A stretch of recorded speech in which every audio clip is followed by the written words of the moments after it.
Hello everyone, Jason here. I would like to talk about perpetuities. So first, a definition. A perpetuity is an annuity whose payments continue forever. Remember, an annuity has payments on regular intervals, but they end. My friend, Josh, sold his shares in his company, Digital Vineyard Networks, for $3 million.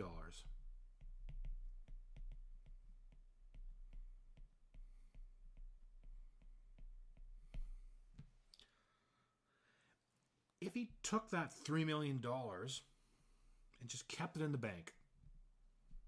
So let's just say invest at 3% interest compounded annually.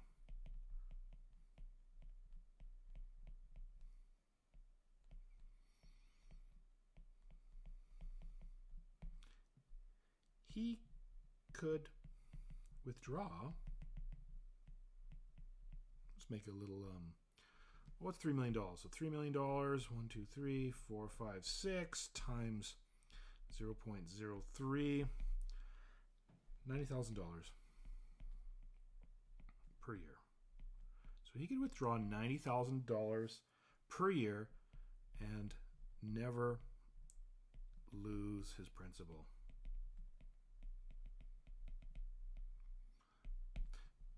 $90,000 a year forever. Let's draw a little timeline. So I guess what do we got today? 1 year, 2 years, 3 years. ... So what's that? $90,000. $90,000. $90,000. Of course, he's withdrawing at the end of the year. And, whoops, that's supposed to be a straight line. $3 million. And we would call that a PV perp. Right? The present value of the perpetuity. Would there be a future value of the perpetuity? Well, yeah, it would just be infinity, right? Because it never ends. So how do we figure out the present value? So the present value comes from the formula of an annuity, which is this. PV equals the payment, 1 minus 1 plus I. Remember, I is the periodic interest rate divided by I. Or, in the case of a PV due, it's really the same thing, except for we have an extra couple terms.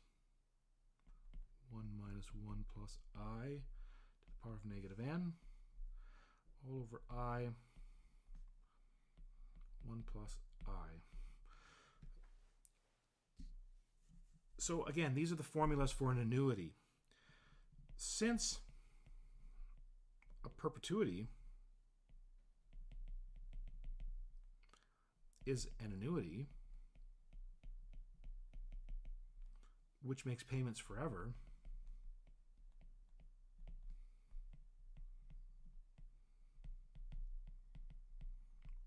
what we can do is we can crank n to infinity. So we can take n up to infinity, and then notice this term right here. That term right there is the only term with an n in it, so it's the only one we really care about. That's 1 plus I to the negative n, which is equal to, of course, using our exponent rules, 1 plus I to the power of n. And notice I is a positive number, and so is 1, so it's bigger than 1. And once we crank n up to infinity, this thing goes to 0, because we're going to have 1 over a really big number. So our PV perp right? The present value of our perpetuity is equal to the payment 1 minus, and that thing highlighted is just going to be 0 from the work we did above, all divided by my I. If we simplify this a little bit, we get the payment. What's that? 1 over I, which is equal to the payment over I. So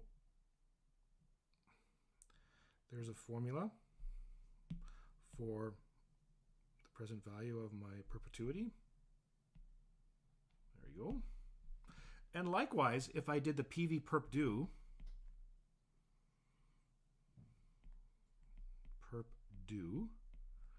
that would be equal to the payment. Oh, I see I forgot to put a payment here. This Bush League. There we go. The payment, 1 minus, remember that whole term goes to 0. 0 over I. 1 plus I. So this would equal my payment times 1 over I times 1 plus I. And so this is going to equal payment over I times 1 plus I. And then we're going to end up with payment times 1 is just my payment over I. And then the I's are going to cancel out on the next one. Uh-oh, little sneak preview, hey? Equal plus my payment, because the I's cancel on the second one. So I will call this my PV perp due.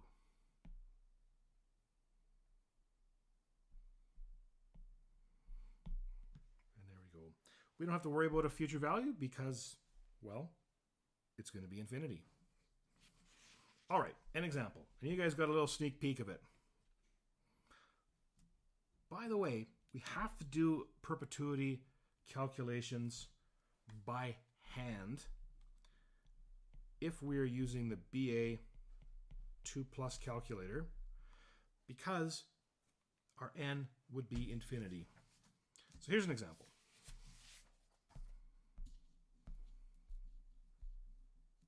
So let's say I want to retire very soon. Not just soon, very soon. However, I need to make up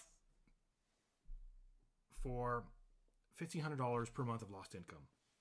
How much would I need today in an investment so I could pay myself $1,500 per month forever? Well, in perpetuity. So that's where it comes from. This is a very safe calculation because I don't know when I'm going to pass. So a very safe calculation indeed. Assume I can get 5% interest rate per year compounded quarterly. All right, so since my payment frequency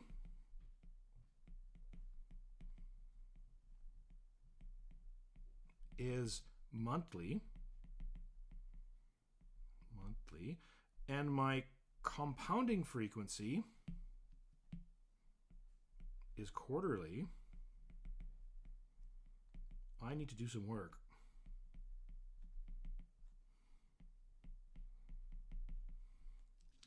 Quarterly, oh, I spelled that wrong. Quarterly, there you go. We need to find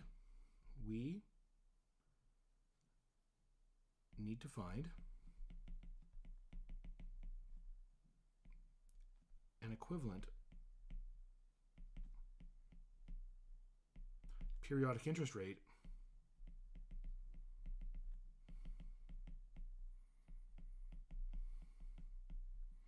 so we need to change our interest rate to monthly, but make sure it's equivalent to the quarterly. So we use a formula, I2, which is what we want, 1 plus I1, which is what we have, divided by the frequency of the first, divided by the frequency of the second, minus 1. So in our case, this is going to be 0, I'm just kidding, 1 plus 0.05 divided by 4. That's what we have. And we want to convert that to monthly. So we have quarterly, which is our F1. Our F2 is what we want. So that's 12 minus 1. So this equals 0.004149425. Of course, there's more digits, but if you're using the BA2 Plus calculator, you want to store that. You want to store that on your calculator. So what I do is I just say, let's store it in memory location 1. Because it's only showing you the 9 digits on the screen, but there's more. So we use our formula. PV equals PMT divided by I. So there's my $1,500 per month divided by my I, which is this number here. This is the one that I saved in my calculator. And when I do that, I get $361,495.86. So if I were to have that amount in an investment at 5% compounded quarterly, I could withdraw $1,500 a month forever. Now I just have the problem of getting $361,495.86 in there. All right, hope you enjoyed the video.